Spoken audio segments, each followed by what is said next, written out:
All right, y'all, look, we getting ready to start on these cabbage. We got us some turkey meat. All right, we got some onions in there. We're going to start incorporating our cabbage. All right, that's how we're going to get these going. We're going to season these cabbage with some of my seasoning.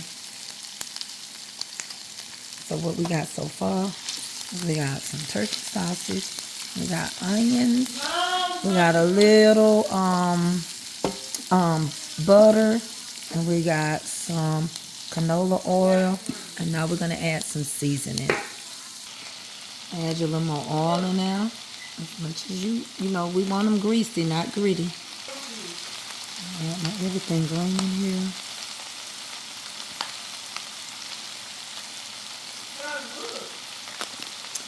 I'm going to add me some salt and pepper. Because you know cabbage don't come seasoning. Put that salt on there. We're gonna top this off with more cabbage. We got a little bit more. We're gonna let this steam down a little bit. Right? I don't have any water in here right now. Alright? Not yet. So I am gonna add me probably just a little bit. Once I get these really cooking down like I want them to, moving them around real good, then I'm gonna probably add me just a drop or two of water in here. Just to help them steam a little quicker, okay? You don't have to if you're frying them. It's all up to you and how you want your cabbage to be. I'm going to add just a little water in there. Not much. That's enough. All right, I'm going to put the lid on here. And we're going to add more in just a minute, okay? So as cabbage cook, they dwindle down to almost nothing, really. They make their own water. You can steam. These are being steamed. I added just a tiny bit of water.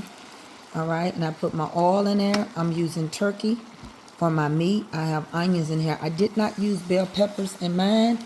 If you want bell peppers in yours, this is 2 cabbages. Now, this pot is not that deep, as you can see. It's not a deep pot, but it's all about how you want it. Some people use a little bit more water. Some people like a little crunch to their cabbage. It's really up to you. We're almost at the end result. Taste it and see if you need more pepper. Need a little more salt. Whatever you need. Now's your time. You can taste it. Pick up your little leaf and, honey, it's almost ready. It doesn't take much. And that's some good old cabbage. Real quick, simple, and easy. All right, as you can see, these cabbage are ready. They're nice. Still good and fluffy. Got your little juice in there. Turned out great. Going to make you some. There you go. I hope you enjoy it.